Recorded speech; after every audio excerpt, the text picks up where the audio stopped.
오늘은 이제 크리스마스 이브인가요? 내일이 이제 크리스마스로 이렇게 지켜지고 있습니다. 지금 우리가 살고 있는 이 세상은 영적 전쟁을 지금 이제 치르고 있습니다. 대부분의 사람들은 분쟁과 미움과 탐욕 속에서 이렇게 살아가고 있고요. 이 땅에 오신 예수 그리스도께서는 화해와 사랑과 낮춤을 보여주심으로써 하나님께 올바로 살 수 있는 그 길을 우리에게 제시해 주셨습니다. 대부분의 교회들이 이제 12월 25일 크리스마스로 이렇게 지키고 있습니다. 또 세상 사람들에게도 아주 떠들썩한 그런 축제의 그런 기간이 되겠습니다. 그러나 저희 교회에서는 크리스마스를 비롯해서 각종 절기를 지키지 않고 있습니다. 로마서 14장 6절 말씀해 보시면 어떤 말씀이 있냐면요, 나를 중히 여기는 자도 주를 위해 중히 여기고 나를 중히 여기지 아니하는 자도 주를 위해 중히 여기지 아니한다, 이런 말씀이 기록이 되어 있습니다. 주님을 위해서 나를 중히 여기는 사람들이 있고요, 주님을 위해서 나를 중히 여기지 않는 사람들이 이제 있다고 우리에게 말씀해 주고 있습니다. 우리는 후자에 속하는 사람들이에요. 후자에. 서로 나를 지킨다 안 지킨다를 가지고 서로 비난할 이유는 전혀 없다는 말씀입니다.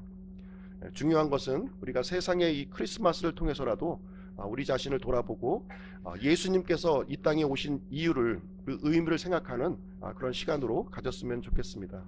크리스마스는 비성경적이니까 무조건 비판적인 그 시각을 우리가 가질 필요는 없습니다. 이 크리스마스를 통해서 우리가 주님을 생각하고 또 이것을 통해서 믿지 않는 사람들을 주님께로 이렇게 인도하는 그런 시간으로 삼았으면 좋겠습니다. 일단 저희들은 주님을 위해서 나를 중히 여기지 않고 있다, 이렇게 말씀을 드렸는데요, 왜 나를 중히 여기지 않는지 그 이유에 대해서 잠깐 말씀을 드리도록 하겠습니다. 다른 교회를 이제 판단하려고 하는 것은 아니고요, 저희 교회의 그 내부적인 질서를 위한 방침을 이제 말씀드리는 것입니다. 첫 번째 이유는 무엇이냐면 예수님께서 태어나신 날을 성경에 기록하지 않고 있다는 거예요. 성경에 없습니다. 성경에 언급하지 않은 날을 우리가 굳이 날을 정해서 지킬 필요가 없다, 저희는 그렇게 생각을 하고 있는 것입니다. 두 번째는 지금 세상에서 이제 지키고 있는 이 성탄절 크리스마스와 실제 예수님이 태어나신 그 날하고는 좀 차이가 있다는 겁니다. 시간적으로 많은 차이가 있어요. 예를 들면 성경 기록을 볼 때 예수님께서 태어나실 때에는 목자들이 등장하고 있습니다. 들판에서 양을 치고 있던 목자들이 이제 등장하고 있는데요, 지금과 같이 12월 이렇게 말 정도가 되면 들판에서 양을 칠 수가 없어요. 방목할 수가 없는 시기입니다. 좀 시간적인 격차가 좀 있음을 우리에게 말씀해 주고 있습니다. 특히 이제 예수님께서 이제 베들레헴 마을 구유 거기에서 이제 만삭의 몸으로 출산하는 내용이 이제 기록이 되어 있는데, 이 만삭의 여인이 이렇게 여행을 해서 베들레헴까지 온다고 하는 것은 지금과 같은 12월의 말에는 있을 수가 없는 일입니다. 불가능한 일이에요. 지금과 같이 이렇게 교통이 이제 발달했어도 이 만삭의 몸으로 베들레헴에서 그 나사렛까지의 거리가 거의 한 140km의 정도 거리가 떨어져 있습니다. 산악도로로 이렇게 연결되어 있어요. 지금같이 교통이 발달된 것이 아니라 걸어서 이렇게 이동을 해야 합니다. 그런 상황에서 12월 말 이 추운 날에 이 만삭의 몸을 이끌고 이 나사렛에서 베들레헴까지 이동한다고 하는 것은 매우 이제 어려운 일입니다. 그래서 지금의 성탄절의 이 시기와 예수님이 출생하신 그 시기하고는 성경적인 그 정황으로 볼 때 많은 차이가 있음을 우리에게 말씀해 주고 있습니다. 오히려 지금의 우리 성탄절은 예수님의 출생보다는 동짓날 축제와 깊은 연관을 갖고 있습니다. 동짓날이 이제 밤의 길이가 제일 긴 날이죠. 지금은 동지를 기점으로 해서 낮의 길이가 점점 이제 길어지는 그러한 이제 일이 이제 이루어지게 됩니다. 그래서 각 나라, 각 민족에서는 이 동짓날을 축제일로 정해서 이렇게 지키고 있는 거예요. 태양신을 숭배하는 그 행사들이 이루어지고 있는데 우리나라에도 있고요. 각 나라별로 이렇게 있습니다. 그래서 지금의 이제 크리스마스 절기 이것은 이 동짓날 축제, 태양신 숭배 축제와 깊은 연관이 있는 것이지 예수님의 탄생하고는 이렇게 탄생 날짜하고는 이게 좀 많은 차이가 있음을 얘기해주고 있습니다. AD 313년에 콘스탄티누스 이제 로마 황제가 기독교를 이제 공인하게 되면서 이 태양신 축제일이 아마 이제 예수님의 탄생일로 이게 바뀌어져서 지금 이제 지키고 있는 것으로 지금 이제 알려지고 있습니다. 이 크리스마스 성탄절은 천주교의 그 전통적인 산물이에요. 그것이 이제 개신교 안으로 들어와서 우리가 전통으로 지키고 있는 것일 뿐이지 성경적인 근거는 어디에서도 찾을 수가 없다는 것을 이제 말씀을 드립니다. 그래서 저희들은 이런 이유로 인해서 예수님께서 오신 의미는 우리가 기억하고 생각하지만 이 날짜 자체 12월 25일로 정해서 성탄절은 지키지 않는다 이런 말씀을 드리는 것입니다. 예수님의 탄생일은 겨울보다는 가을철일 가능성이 이제 대단히 높아요. 가을철일 가능성이 높다. 만삭의 여인이 이제 어떻게 여행을 하게 되었을까? 요셉과 이제 마리아 이제 부부가 이제 여행을 하게 되는데요. 이 만삭의 몸을 이끌고 여행을 했어야만 되는 이유가 있다는 거예요. 누가복음에서는 이 조세 등록을 하기 위해서 자신의 고향으로 이제 이동하는 장면이 이제 기록이 되어 있습니다. 조세 등록하는 것도 구체적으로 아마 날짜를 정해서 이제 가라고 하지는 않았을 거예요. 편한 날짜에 이제 이동해야만 했었는데 그 편한 날짜가 이 만삭의 기간임에도 불구하고 베들레헴으로 가야만 했었던 그런 특별한 상황을 우리는 염두에 둘 필요가 있습니다. 이 특별한 상황은 유대인의 명절을 우리가 좀 생각해 볼 수가 있는데요. 이스라엘 남자들은 1년에 3차례 예루살렘 성전을 이제 방문하게끔 되어 있습니다. 6월절, 그 다음에 오순절, 그 다음에 장막절 이렇게 3번은 의무적으로 율법에 의해서 예루살렘을 이제 방문해야 되는 거예요. 예루살렘과 이 베들레헴은 7km 정도 떨어져 있는 거예요. 아주 근접한 거리에 위치해 있습니다. 그래서 아마 이제 이 요셉 부부는 2가지 목적을 가지고 베들레헴을 방문하지 않았을까 생각을 합니다. 첫 번째는 성경에 나온 대로 조세 등록을 위해서 이렇게 방문했고요. 그 시점이 또 장막절에 이제 예루살렘 성전을 또 방문하려고 하는 2가지 목적으로 이제 하지 않았는가 이렇게 생각이 들어집니다. 그래서 예수님이 탄생하신 날은 정확하게 성경을 통해서 알 수는 없지만 이 장막절 기간이 9월에서 10월 사이예요. 그러니까 9월에서 10월 사이 어느 날인가 아마 예수님이 이제 탄생하신 것으로 이렇게 생각이 되어집니다. 그러면 예수님의 이 수태 기간을 보통 40주로 좀 우리가 보고 있습니다. 40주로 해서 역산해서 이렇게 생각을 해보게 되면 예수님께서 이렇게 수태하신 날, 잉태하신 날이 12월 요 동짓날 요 즈음에 아마 이게 이렇게 일치되는 모습을 우리가 볼 수가 있습니다. 수태하신 날은 동짓날 정도 이렇게 이루어졌고요. 또 예수님께서 이 마리아의 태에서부터 이렇게 출산한 날은 아마 이제 9월부터 10월 사이 그 가을철 언젠가 그 기간에 장막절의 기간 동안에 출생했을 것으로 우리는 이제 추정을 하고 있는 것입니다. 그래서 예수님의 출생일은 지금의 성탄절, 크리스마스하고는 전혀 관계가 없는 그런 것이고요. 이 기독교의 어떤 전통, 과거의 어떤 천주교, 개신교의 전통에 의해서 그냥 예수님께서 탄생하셨거니 이렇게 생각하고 그날을 이제 지키고 있는 종교적인 행사라고 이렇게 생각을 하시면 되겠습니다. 예수님은 가장 어두운 때에 이 세상에 오셨어요. 창조주 하나님께서 사람의 몸을 입고 이 땅에 오시는데 가장 어두운 때에 오셨다는 겁니다. 정치적으로, 경제적으로, 종교적으로 가장 어두운 시기에 이렇게 오셨습니다. 요한복음 1장 9절 말씀에 보시면 예수님을 모든 사람을 비추는 참 빛이라고 우리에게 소개를 해주고 있습니다. 때가 충만히 이르렀을 때 예수님께서는 여자에게서 나시고 율법 아래서 이렇게 출생하셨다 이렇게 갈라디아서 4장 4절에 우리에게 말씀을 해주고 있습니다. 사람의 몸, 이 장막을 입고 이 세상에 오셨다고 하는 사실입니다. 예수님의 탄생, 이 성육신 사건은 하나님께서 사람의 몸을 입고 이 땅에 오신 사건을 우리에게 말씀을 해주고 있는 것입니다. 약속의 성취를 위해서 예수님은 여자의 몸에서 이렇게 태어나셔야만 했습니다. 대부분의 사람들은 남자와 여자의 관계를 통해서 이렇게 출생하는데 예수님은 여자에게서 이렇게 출생하셨다는 거예요. 처녀 탄생이라고 하는 방법, 이런 신비로운 방법으로 이 세상에 오시게 되었습니다. 당시 요셉과 마리아는 정혼 상태에 있었어요. 법적인 부부였지만 아직 혼례를 치르지 않은 이 정혼한 마리아, 처녀 마리아에게서 이제 예수님이 이제 출생하게 되는 장면이 성경에 기록이 되어 있는 것입니다. 이 예수님의 이 탄생 소식이 두 부류의 사람들에게 이렇게 전해지게 됩니다. 두 부류의 사람. 첫 번째 부류의 사람은 누구냐면 들판에서 양을 치던 목자들에게 이 소식이 전해졌습니다. 두 번째 소식은 어디냐면 동쪽에 있는 지혜자들에게 이 소식이 전해졌어요. 들판에 있던 목자들은 천사들로부터 메시아의 탄생 소식을 듣자마자 마을 구유에 있는 예수님을 이렇게 만나는 장면을 우리는 생각해 볼 수가 있습니다. 그리고 물리적으로 멀리 떨어져 있던 이 동방에 있는 지혜자들에게 예수님의 탄생 소식이 전해졌다. 오늘 성경 본문의 말씀을 통해서 우리에게 말씀을 해주고 있습니다. 이 동쪽에 있는 지혜자들이 예수님의 이 탄생 소식, 메시아의 탄생 소식을 듣자마자 그들은 이스라엘 땅으로, 예루살렘으로 지금 걸음을 옮기는 장면을 여기에서 보여주고 있는 것입니다.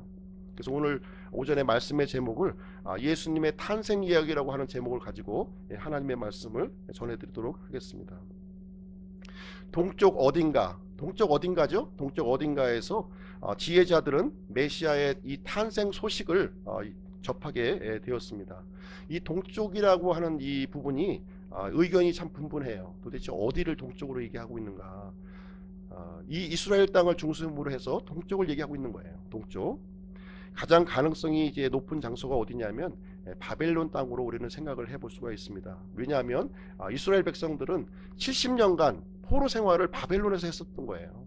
그리고 그때 다니엘이라고 하는 이 지혜자가 4대 왕조를 걸쳐서 이 바벨론 땅을 통치했었던 기록이 우리 성경에 나와 있습니다. 그래서 아마도 이 다니엘의 학문에 영향을 받은 이 지혜자들일 것으로 우리는 이제 추정을 하고 있는 것입니다. 정확한 내용은 아니에요. 바벨론에 있는 이 다니엘의 이런 그 학문을 영향을 받은 사람이지 않았을까 하는 생각을 우리는 이제 갖게 되는 것입니다. 어쨌든 동쪽에 있는 이 지혜자들이 예수님의 탄생 소식을 듣고 이제 이스라엘에 있는 예루살렘으로 이제 오게 됩니다. 바벨론에서 이제 예를 들어서 바벨론이 기점이라고 생각을 한다면 예루살렘까지 오는 여정은 아마 4개월 정도 소요가 됐을 것으로 이제 추정을 합니다. 왜냐하면 에스라서 7장 9절에 보면 바벨론 땅에서 예루살렘까지 오는 그 여정의 길이가 4개월로 이렇게 명시를 해주고 있습니다. 그래서 오늘 본문의 그 마태복음의 기록은 말구유에서 태어나신 예수님에 대한 이야기가 아니라 조금 시간이 지나서 최소한도 4개월 정도의 경과된 시점에 어린아이의 예수님에 대해서 지금 이제 우리에게 알려주고 있는 내용이 됩니다. 1절 말씀을 보시겠습니다. 마태복음 2장 1절. 이제 헤로드 왕 시대에 예수님께서 유대의 베들레헴에서 태어나심에 보라 동쪽으로부터 지혜자들이 예루살렘에 와서 이렇게 기록을 하고 있습니다. 여기 시기가 헤롯 왕이 이제 통치하던 시대였고요. 지혜자들이 예루살렘으로 지금 이제 방문하는 그런 장면을 여기에서 말씀을 해주고 있습니다. 예수님께서는 출생하신 장소가 어디냐면 유대 베들레헴이라고 이렇게 우리에게 명시적으로 알려주고 있습니다.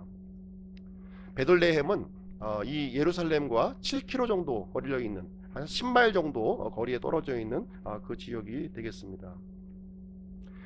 이 베들레헴이라고 한 뜻은 빵의 집이라고 하는 뜻이에요. 빵의 집. 이 베들레헴은 우리가 아시다시피 룻기를 보시면 룻과 보아스의 아름다운 그 사랑의 이야기를 배경으로 삼고 있는 그 장소가 바로 이제 베들레헴입니다. 그리고 이스라엘의 아주 뛰어난 왕 다윗 왕이죠. 다윗이 태어난 장소가 어디냐면 바로 베들레헴이에요. 그리고 야곱에게 이제 사랑하는 아내가 하나 있었죠. 라헬이라고 하는 아내가 있었는데 라헬이 이제 묻힌 장소가 바로 이 베들레헴 땅입니다. 이 베들레헴에서 세상의 구원자 그리스도께서 탄생하셨다. 이렇게 본문의 말씀은 우리에게 말씀을 해주고 있습니다. 유대 베들레헴에서 이렇게 탄생하셨어요. 이 베들레헴은 이스라엘에 두 군데 장소가 있습니다. 유대 베들레헴이 있고요. 그 다음에 사마리아 지역에 또 베들레헴이 또 있습니다. 예수님께서 탄생하신 장소는 사마리아에 있는 베들레헴이 아니라 유대에 있는 베들레헴이다. 이것이 옛 이름이 에브랏이에요. 에브랏이라고 하는 이 베들레헴 땅에서 출생할 것이 이제 성경에 예언이 되어 있고요. 그 예언의 성취로 지금 유대 땅 베들레헴에서 출생하셨다, 이 사실을 1절 말씀에서 우리에게 해주고 있습니다. 미가서 5장 2절 말씀해 보시면, 너 베들레헴 에브라다야, 내가 유다의 수천 가운데서 작을지라도 이스라엘에서 치리자가 될 자가 내게로 나오리라. 그의 나아감은 옛적부터 있었으며 영원부터 있었다. 이렇게 우리에게 말씀해 주고 있습니다. 이 미가 대언자는 이 700년 전에 살았던 대언자예요. 이제 700년 후에 있을 일을 이제 기록하였고요. 그 일이 지금 이제 마태복음 2장 1절을 통해서 성취된 사실을 우리에게 알려주고 있는 것입니다. 여기에 보면 이제 지혜자가 이제 예루살렘으로 이제 방문을 했는데요. 이 지혜자라고 하는 말은 그리스 말로 매기, 마술사라고 하는 뜻이 되겠습니다. 당시에 이 지혜자들은 어떤 사람들이었냐면 천문학과 의학, 종교 등 학문에 능통한 사람들을 이렇게 지혜자, 와이즈맨이라고 이렇게 불렀습니다. 이집트 땅에도 지혜자가 있었고요, 바벨론 땅에도 지혜자가 있었고, 메데 페르시아 땅에도 지혜자가 있었습니다. 아마도 이 지혜자는 성경을 좀 이제 많이 탐구했고요, 이 메시아에 대한 이 갈급한 마음을 가지고 있었던 사람으로 이렇게 추정이 됩니다. 특별히 다니엘서 9장에 보시면 70일이라고 하는 내용이 거기에 기록이 되어 있어요.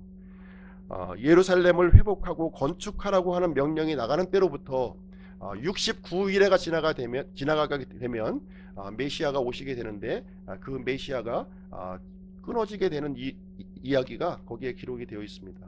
성경을 잘 탐구하는 사람이면 메시아가 언제쯤 오실 것이라고 하는 것을 성경 기록을 통해서 알 수가 있다는 거예요. 그리고 이 지혜자들은 하늘에 있는 이 별들을 잘 관측을 하는 사람들이었습니다. 이 별들의 움직임을 통해서 메시아의 탄생에 대한 정확한 소식을 접했을 것으로 지금 이제 말씀하고 있는 것입니다. 그래서 메시아의 탄생 소식을 듣자마자 이 지혜자들은 이스라엘로, 성전이 있는 예루살렘으로 지금 향해서 지금 이제 왔다고 하는 사실입니다. 2절 말씀 보시겠습니다. 2절, 이르되 유대인들의 왕으로 태어나신 분이 어디 계시냐? 우리가 동쪽에서 그분의 별을 보고 그분께 경배하러 왔노라. 지혜자들이 이제 질문을 합니다. 유대인들의 왕으로 태어나신 분이 어디 계시냐? 이렇게 물어봅니다. 당연히 이스라엘 사람들은 이 사실을 알고 있을 것으로 생각을 했던 것이죠. 멀리 있었던 지혜자들도 알았는데, 당연히 이스라엘 땅, 이 예루살렘에 있는 사람은 당연히 알고 있을 것으로 생각을 하고 질문을 이제 하고 있는 것입니다. 그분께 경배하러 왔다. 이 온 목적을 여기에서 우리에게 얘기를 해주고 있습니다. 이 지혜자들이 예루살렘 땅, 특히 이제 메시아를 만나고자 했었던 궁극적인 이유가 뭐냐면 바로 경배였다는 거예요. 경배. 이 경배라는 말은 영어로 얘기하면 이제 월십입니다. 월십. 경배, 예배 같은 말이에요. 우리말로는 이제 경배란 말도 쓰고 예배란 말도 쓰는데 같은 말입니다. 경배 틀리고 예배 틀린 게 아니에요. 같은 하나님께 드리는 예배를 얘기하고 있는 것입니다. 사람은 경배의 대상이 절대로 아니죠. 천사도 경배의 대상이 아닙니다. 오직 하나님만이 경배의 대상이고, 지금 이스라엘 땅에 태어난 이 메시아가 바로 하나님이라고 하는 사실을 이 지혜자의 입을 통해서 지금 우리에게 알려주고 있는 것입니다. 하나님께서는 사람들에게 두 가지를 요구하셔요. 구원받지 않은 사람에게는 구원을 요구하시고, 구원받은 사람들에게는 예배를 요구하신다는 사실입니다. 지혜자들은 바른 믿음을 가지고 있었고 바른 경배의 대상을 지금 찾고 있었습니다. 예배는요, 하나님께 드리는 이 예배는 비즈니스보다 우선한다는 거예요. 이 하나님께 드리는 예배는 가족보다 우선하는 거예요. 하나님께 드리는 예배는 결혼식보다 우선하는 겁니다. 하나님께 드리는 이 예배는, 학생들 잘 들으세요. 몇 사람 없지만 시험 공부보다 우선하는 것이 하나님께 드리는 예배예요.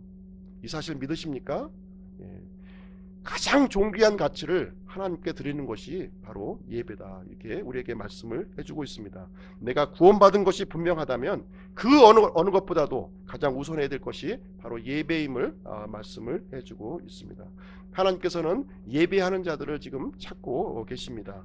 요한복음 4장 23절에 아버지께서 자기에게 그렇게 경배하는 자들을 찾으시기 때문이다. 이렇게 우리에게 말씀을 해주고 있습니다. 바벨론에서 예루살렘까지 거리가 얼마의 거리인가요? 1200km예요. 1200km를 지금 찾아서 지금 경배하기 위해서 지금 이제 지혜자들이 방문을 하고 있는 것입니다. 믿음이 없이는 절대로 불가능한 겁니다. 확고한 메시아에 대한 믿음을 갖고 있었기 때문에 가능한 일이 되겠습니다. 3절 말씀 보시겠습니다. 3절 헤롯 왕이 이 일들에 대하여 듣고 그와 함께한 온 예루살렘이 소동하더라. 이렇게 기록이 되어 있습니다. 이 지혜자들이 메시아의 탄생 소식을 이제 들었어요. 지혜자로부터 들은 겁니다. 그랬을 때 난리가 난 거예요. 온 예루살렘이 소동이 났다. 이렇게 기록을 하고 있습니다. 이 소동이라고 하는 영어 단어가 트러블이라고 하는 단어예요. 트러블. 문제거리, 골칫거리가 생겼다는 겁니다. 지금 예수님의 탄생 소식이 이 헤롯에게는, 온 헤롯을 포함한 온 예루살렘에게는 골칫거리가 지금 이제 되었다. 지금 이제 얘기를 해주고 있습니다. 예수님의 탄생 소식 골칫거리입니까? 믿지 않는 사람들에게는 지금 이제 골칫거리가 되고 있는 것입니다. 이 복음서의 기록을 보시면 예수님의 소동 이야기로 이렇게 기록이 되어 있습니다. 사도행전을 보시면 사도들의 소동 이야기가 기록되어 있어요. 사도행전에서 그리스도인들을 어떻게 묘사하고 있냐면 온 세상을 뒤엎는 자라고 이렇게 우리에게 말씀을 해주고 있습니다. 예수님이 들어가면 소동이 일어날 수밖에 없는 거예요. 소동이 일어납니다. 소동이 안 일어나면 오히려 이상한 거예요. 고양이가 그 쥐가 있는 광에 들어가면 소동이 일어납니다. 난리가 나요. 난리가 나. 고양이 이 목소리, 그 채취만 맡아도 이 쥐들은 난리가 야단법석이 나는 거예요. 마귀는요 예수님을 극도로 경계하고 있기 때문에 예수님의 탄생 소식으로 인해서 지금 안절부절 못하고 있는 그 헤롯의 모습을 우리는 이제 보고 있는 것입니다. 믿음이 있는 사람에게는 예수님의 이 탄생 소식은 기쁨의 소식입니다. 그러나 믿음이 없는 사람에게는 참으로 고통스러운 문제거리일 수밖에 없다는 것입니다. 언젠가 예수 그리스도께서 다시 오실 거예요. 다시 오신다고 말씀하셨습니다. 주님을 반갑게 맞이할 준비가 되어 있습니까? 아니면 불안한 생각이 좀 드시나요? 예수님이 오시는 것이 이 고통이다 이렇게 생각이 좀 드시나요? 아니면 예수님의 재림이 한없이 좀 이렇게 늦춰지기를 이렇게 바라는 분이 혹시 없습니까? 롯의 아내는 이 주님의 날, 심판의 날, 이 재앙의 날에 뒤를 돌아보았어요. 소돔성, 돌아보지 말라고 하는 그 소돔성을 이렇게 바라보았습니다. 그 순간 소금 기둥이 되어버렸다 이렇게 얘기하고 있습니다. 소돔성에 뭐 중요한 거 두고 나왔나요? 소돔성에 대한 미련이 있었나요? 롯의 부인은 소돔을 돌아보았습니다. 메시아의 탄생 소식 때문에 이 헤롯 왕은 굉장히 바빠졌어요. 굉장히 바빠진 겁니다. 지금 이 순간에 가장 바쁜 존재가 누굽니까? 마귀예요. 마귀. 이 지구상에서 제일 바쁘게 움직이는 존재가 지금 마귀입니다. 자신의 시간이 지금 얼마 안 남았기 때문에 가장 바쁜 거예요. 조급하게 움직이고 지금 이제 있습니다. 한 사람이라도 예수 그리스도 앞으로 못 나오게 하고 예수님 앞에 나온 사람들은 어떻게 하든 그 믿음을 떨어뜨리기 위해서 마귀는 잠도 안 자고 동분서주하고 있다 이렇게 우리에게 말을 해주고 있습니다. 4절 말씀 보시겠습니다. 4절 그가 모든 수제사장들과 백성의 서기관들을 함께 모아 그리스도가 어디에서 태어나겠느냐고 그들에게 다그쳐 물으매 이렇게 기록하고 있습니다. 이 헤롯이 예수님의 탄생 장소가 이제 궁금한 거예요. 어디냐 도대체. 다그쳐 물어보는 서기관들에게 물어봅니다. 이 제사장들 또 서기관들 다 한자리에 모아가지고서 예수님의 탄생 장소를 지금 묻고 있는 것입니다. 5절 6절에 보시면 탄생 장소를 우리에게 알려주고 있어요. 그들이 그에게 이르되 유대의 베들레헴이니이다. 대언자를 통해 이렇게 기록하신 바 유다 땅에 있는 베들레헴아 네가 유다의 통치자들 가운데서 가장 작지 아니하도다. 네게서 한 다스리는 자가 나와 내 백성 이스라엘을 다스리라 하셨나이다. 이 서기관들은 예수님의 탄생 장소가 어디인지 정확하게 알고 있었어요. 정확하게 지금 답변하는 모습을 여기에서 보여주고 있습니다. 여기서 보면은 이제 세 부류의 사람들이 이제 등장하고 있는데요. 헤롯과 같이 하나님을 대적하기 위해서 하나님의 말씀을 찾는 사람들이 있어요. 헤롯과 같이 하나님을 대적할 목적으로, 메시아를 대적할 목적으로 하나님의 뜻을 찾는 사람이 있습니다. 서기관들과 같이 지식을 목적으로, 경배의 목적이 아니라 지식의 목적으로 성경을 찾는 사람들이 있습니다. 마지막으로 한 부류는 누구냐면 동쪽의 지혜자와 같이 경배의 목적으로 하나님의 말씀을 찾는 사람이 있다는 거예요. 어느 부류에 속합니까? 우리는 경배의 목적으로, 하나님을 섬기고자 하는 목적으로 하나님의 말씀을 찾고 탐구해야 할 것입니다. 헤롯은 동쪽에서 온 지혜자들을 은밀히 불렀어요. 좀 더 구체적인 정보가 필요한 거 이제요.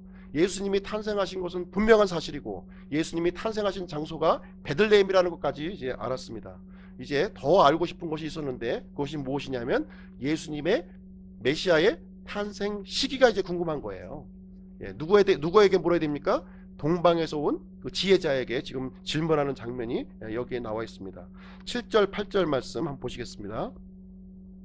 이에 헤롯이 은밀히 지혜자들을 불러, 은밀히 불렀다고 그랬습니다. 은밀히 지혜자들을 불러 그 별이 나타난 때를 부지런히 그들에게 듣고 그들을 베들레헴으로 보내며 이르되 가서 어린아이를 부지런히 찾아보고 그를 찾거든 내게 말을 다시 전해주어 나도 가서 그에게 경배하게 하라. 이렇게 얘기를 해주고 있습니다. 참 헤롯 바빠졌죠? 마음이 아주 그냥 마치 그냥 이 꼬리에 그 불꽃이 달린 것처럼 지금 아주 그냥 노심초사하는 모습을 이제 보여주고 있습니다. 나도 이 메시아께 경배를 하고자 하니 좀 알려달라. 이렇게 지금 이제 묻는 장면이 여기에 있습니다. 부지런히 한번 찾아보라고 지금 이제 얘기를 하고 있는데요. 헤롯은 지금 거짓말하고 있는 거죠. 거짓말하고 있는 거예요. 헤롯은 지금 무언가 음모를 꾸미고 있는 모습을 지금 보여주고 있습니다. 그리고 자신이 믿음이 있는 척 지금 이제 가장하고 있는 모습을 보여주고 있어요.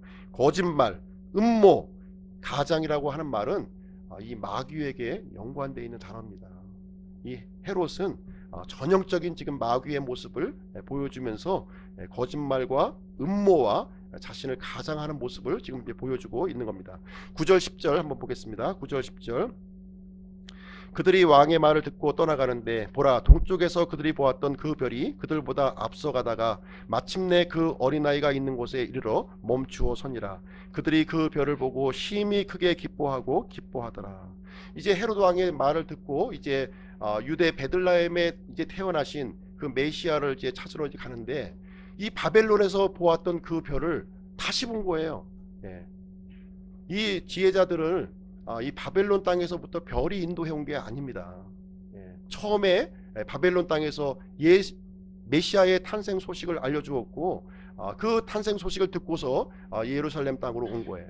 그리고 헤롯을 만난 뒤에 다시 그 별을 보았다고 지금 얘기를 해주고 있어요. 그래서 그 별을 보고 10절 말씀에 보면 심히 크게 기뻐했다 이렇게 기록을 해주고 있습니다. 이 동쪽에서 온 이 지혜자들은 우리 그리스도인의 그 믿음의 여정을 우리에게 여과 없이 우리에게 보여주고 있는 것입니다. 처음에는 희미한 메시아의 별을 바라보았어요. 그 다음에 묻고 물어서 이스라엘 땅 예루살렘을 지금 방문했습니다. 다시금 그 처음에 보았던 그 희미한 빛을 밝은 빛으로 지금 발견하게 되는 모습을 보여주고 있습니다. 그래서 마침내 어린아이 예수님을 만나게 되는 일을 여기에서 기록해주고 있습니다. 우리 그리스도인들은 처음에 갖고 있었던 이 믿음이 아주 작은 믿음일 수 있어요. 아주 희미한 믿음이 있을 수가 있습니다. 그러나 그 빛에 대해서 반응하고 나아가면 나아갈수록 점점 더 확실한 믿음을 우리에게 소유하게 된다고 하는 사실이에요. 그러나 하나님께서 비춰주신 이 빛을 거부하고 나의 길로 가게 되면 그 진리로 우리가 이룰 수가 없는 것입니다. 하나님의 인도를 우리가 경험할 때 우리의 믿음은 점점 더 강해지는 것을 우리가 경험하게 되는 것입니다. 마지막 날에 우리는 이제 주님의 얼굴을 맞대어 볼 거예요. 처음에는 우리가 거울로 보는 것처럼 희미하게 보았지만 그 날에는 얼굴을 마주대하면서 보게 될 것이다. 이렇게 성경은 우리에게 말씀을 해주고 있습니다. 11절 말씀 보겠습니다. 11절. 그들이 집으로 들어가 어린 아이가 자기 어머니 마리아와 함께 있는 것을 보고 엎드려 그에게 경배하고 자기들의 보물함을 열어 황금과 유향과 몰약을 그에게 선물로 드리니라. 이제 동쪽에서 온 지혜자들이 이제 예수님께 경배하는 내용이 11절 말씀에 여기에 기록이 되어 있습니다. 집으로 들어갔다 이렇게 얘기하고 있어요. 집으로 들어갔다. 더 이상 예수님은 말구유에 계신 것이 아니라 지금 집 안에 계신 거예요. 그리고 어린 아이라고 지금 표현을 해주고 있습니다. 어린 아이. 지금 영어로 이제 베이비가 아니라 영 차일드. 이제 어린 아이로 성장하신 예수님의 모습을 이 동쪽에서 온 지혜자들은 지금 이제 보고 있는 것입니다. 어머니 마리아와 이제 함께 있었고요. 이 어린 아이로 성장하신 예수님께 지금 경배하는 내용이 여기에 기록이 되어 있습니다. 그리고 보물함을 열어서 지금 황금과 유향과 몰약을 그분에게 선물로 드리는 내용이 여기에 기록이 되어 있습니다. 누가복음의 이 기록은요, 갓 태어난 예수님에 대한 기록이에요. 지금 마태복음 2장의 기록은 어느 정도 시간이 흐른 후에 어린아이로 성장하신 예수님의 모습을 우리에게 알려주고 있는 것입니다. 그래서 헤롯은요, 2살 아래의 어린아이들을 학살하는 그런 잔혹한 일을 베푸는 역사적인 사건을 기록해주고 있습니다. 그래서 동방에 있는 지혜자들은 엄마 품에 안겨있는 이 아기에게 경배한 것이 아니라 어린아이로 성장하신 이 예수님에게 지금 경배를 하고 있는 것입니다. 자기들의 보물함을 열어서 황금과 유향과 몰약을 선물로 드렸다. 여기에 기록이 되어 있습니다. 이 황금은 예수님의 그 메시아의 신성을 의미하고 있는 거예요. 그렇죠? 유향은 이 메시아의 제사장 직분을 설명을 해주고 있습니다. 그리고 몰약은 예수님의 이 대언자적 직분을 얘기해주고 있습니다. 그래서 황금과 유향과 몰약은 예수 그리스도의 삼중적인 직분을 우리에게 설명을 해주고 있는 내용이 되겠습니다. 예수님은 이 땅에 왕으로 오셨고요, 대제사장으로 오셨고 대언자로 오셨다는 거예요. 지금 3년 반의 공생의 기간의 삶을 사는 것은 어떤 삶이냐면 바로 대언자로서의 삶을 살게 되는 것을 우리에게 말씀을 해주고 있습니다. 대언자들은 핍박을 받고 죽임을 당한다는 거예요. 역사적으로 볼 때 이스라엘에 보내졌던 모든 대언자들은 핍박을 받고 피를 흘리고 죽음을 당했습니다. 세상의 창건 이후로 흘린 모든 대언자의 피를 이 세대에 요구한다고 말씀하셨고요. 예수님은 십자가에서 대언자로서의 죽음을 이렇게 우리에게 맞이를 해 주셨습니다.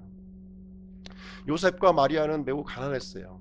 가난했습니다. 그래서 이 지혜자들이 드린 이 선물을 통해서 이제 이집트로 피신했을 때 요긴한 그런 그 비용으로 사용되는 모습을 우리는 이제 보게 되는 것입니다. 12절 말씀 보실게요. 12절.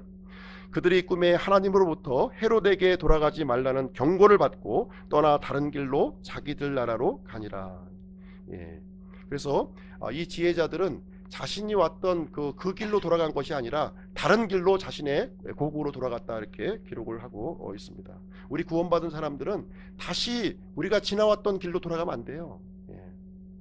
그 불신앙의 길로 돌아가면 안 됩니다. 새로운 길, 이제 믿음의 길을 따라서 우리는 가야 되는 것입니다.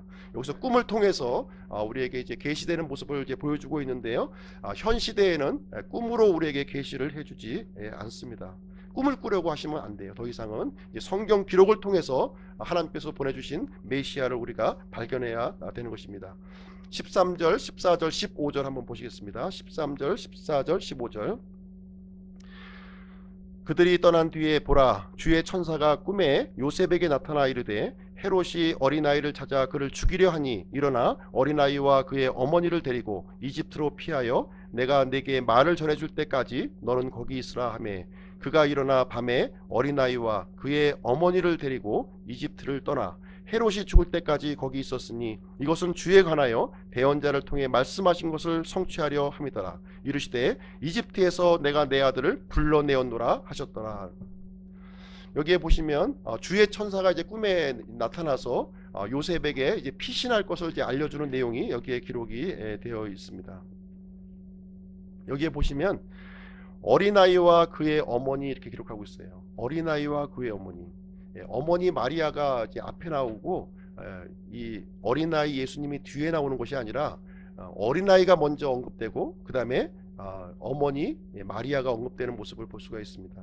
여기서 이 본문 내용의 주인공이 누구냐면 바로 어린아이이신 예수님이라는 거예요. 예수님이 초점이 되어서 이 본문의 문맥이 지금 끌고 나가고 있는 모습을 보여주고 있는 것입니다. 하나님께는 이 어린아이인 이 메시아 예수님에게 초점을 맞추고 있고요. 헤롯의 위험으로부터 지금 보호하시키는 그 장면이 여기에 기록이 되어 있는 것입니다.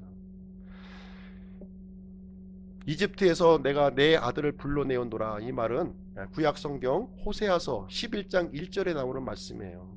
이스라엘이 아이였을 때에 내가 그를 사랑하였고 내 아들을 이집트에서 불러내었느니라, 이렇게 기록하고 있습니다. 문자대로 기억한다면 이 말씀은 과거의 사건을 얘기해주고 있는 것입니다. 이스라엘 백성들이 이집트에서 탈출한 사건, 그 얘기를 해주고 있는 거예요. 그런데 성령 하나님께서 이 말씀을 메시아로 적용해서 지금 이제 말씀하고 있는 미래의 내용으로 언급하고 있는 내용이 여기에 기록이 되어 있습니다. 이집트로 피신시켰다가 다시 부르는 그 장면을 우리에게 알려주고 있는 것입니다. 우리가 예언의 말씀을 이렇게 접할 때 우리는 여러 가지 이제 적용이 가능하다고 하는 거예요. 1차적으로는 문자적으로 역사적으로 좀 이해를 해야 됩니다. 그리고 두 번째는 하나님께서 알려주신 그 해석 방법을 따라야 되는 것이고요. 세 번째, 개인적으로 나에게 적용하는 거예요. 첫 번째, 두 번째 적용이 이루어지지 아니하고 개인적으로 적용하면 문제가 생기는 겁니다. 그래서 먼저 하나님께서 알려주신 이 문자적인 사건, 역사적인 사건을 분명하게 이해하고 그 다음에 하나님께서 해석해 주신 그 방법을 따르고 그 다음에 나에게 적용하는 방법이 되겠습니다. 이집트에서 내 아들을 불러내었다, 이 말은 1차적으로 역사적인 사건, 출애굽 사건을 얘기해 주고 있는 것입니다. 두 번째로는 이 메시아를 이집트에 피신시켰다가 다시 구출하시는 사건을 말씀해 주고 있는 것입니다. 그리고 세 번째 적용으로는 이제 이 세상에서 이집트와 같은 이 세상에서 교회를 구출하시는 사건, 휴거의 사건을 우리에게 알려주고 있는 거예요. 그리고 나서 이 사건을 나에게 개인적으로 적용할 수가 있는 것입니다. 위험한 상황에서, 어려운 상황에서 주님께서 나를 구출해 주셨다, 이런 내용으로 적용하는 건데 제일 마지막으로 적용하는 겁니다. 1차적으로 그 내용을 적용해서는 안 된다고 하는 것입니다. 자, 결론을 내리도록 하겠습니다. 지금까지 마태복음에 기록된 예수님의 탄생 이야기를 함께 살펴보았습니다. 세상의 이 크리스마스에는 더 이상 예수님이 계시지 않아요. 분명히 그 사실을 우리가 인지하고 있어야 됩니다. 그리고 지혜자들처럼 예수님을 경배하기 위해서 예루살렘에 갈 필요가 없습니다. 베드로 성당에도 갈 필요가 없어요. 이 시대의 예수님은 특정한 장소에 계시지 않는다고 하는 사실입니다. 그렇다면 예수님은 어디에 계시는가? 예수님을 찾기 위해서는 첫 번째로 성경 기록에서 우리가 찾아야 된다는 겁니다. 더 이상 역사적인 예수님을 찾아서는 안 돼요. 이제 성경에 기록되어 있는 그 예수님을 우리가 이제 만나야 하는 것입니다.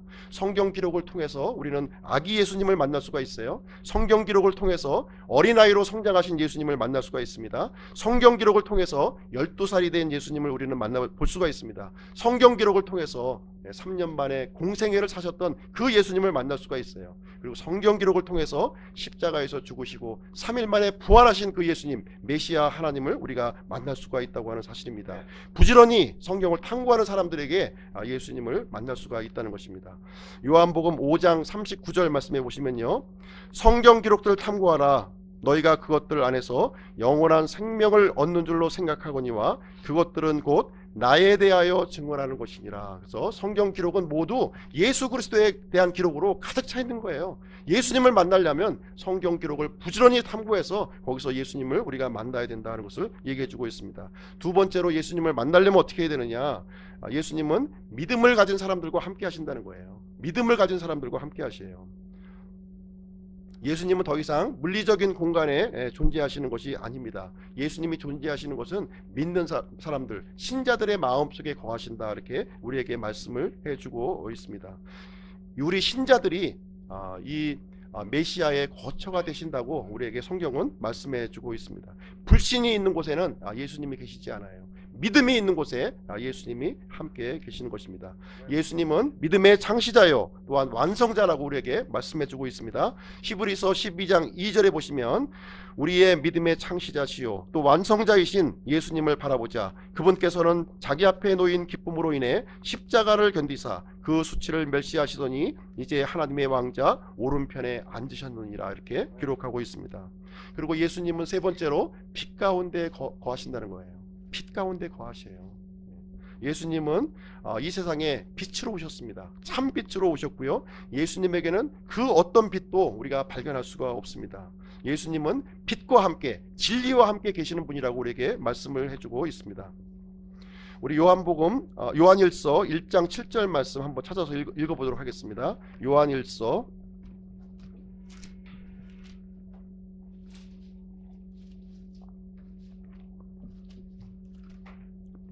1장 7절 말씀 다 같이 읽어보겠습니다. 시작. 그러나 그분께서 빛 가운데 계신 것 같이 만일 우리가 빛 가운데 걸으면 우리가 서로 교제하고 또 그분의 아들 예수 그리스도의 피가 모든 죄에서 우리를 깨끗하게 하시니라. 예수님은 빛 가운데 진리 가운데 거하고 계신다. 우리가 예수님을 찾고자 한다면 어디로 가야 되냐면 빛 안으로 들어가면 되는 거예요. 진리 안으로 들어가면은 그 예수님을 우리가 만날 수가 있고 그분을 경배할 수 있다는 것을 우리에게 말씀해 주고 있습니다. 그러면 예수님이 우리와 함께 하시는 것을 어떻게 할 수 있느냐? 지금 보이지 않는 그 예수님이 어떻게 나와 함께 하는 것을 알 수 있느냐? 그 내용에 대해서 잠깐 이제 말씀을 드리도록 하겠습니다. 예수님이 보이지 않는 예수님이 진짜 내 안에 계신지 또 함께 하시는지 점검해 볼 수 있는 방법이 있는 거예요. 점검의 방법이 있습니다. 세 가지 점검 방법을 좀 말씀드리고 마치도록 하겠습니다. 첫 번째로 내가 불안과 염려 가운데 있다면 예수님이 함께 하시는 것이 아니에요. 내가 여전히 불안하고 여전히 염려 가운데 있다면 예수님이 함께 하시는 것이 아닙니다. 예수님과 함께 한다면 우리는 걱정이 없어요. 걱정거리가 없다는 게 아니에요. 세상 살아가는 것이 힘들다는 말을 말씀드리는 것이 아닙니다.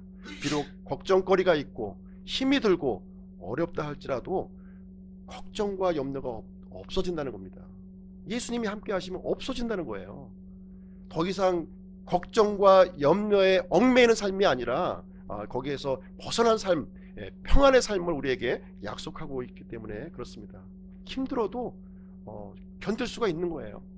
함께 하시는 예수님 때문에 그 믿음으로 우리는 이제 견딜 수가 있는 것입니다.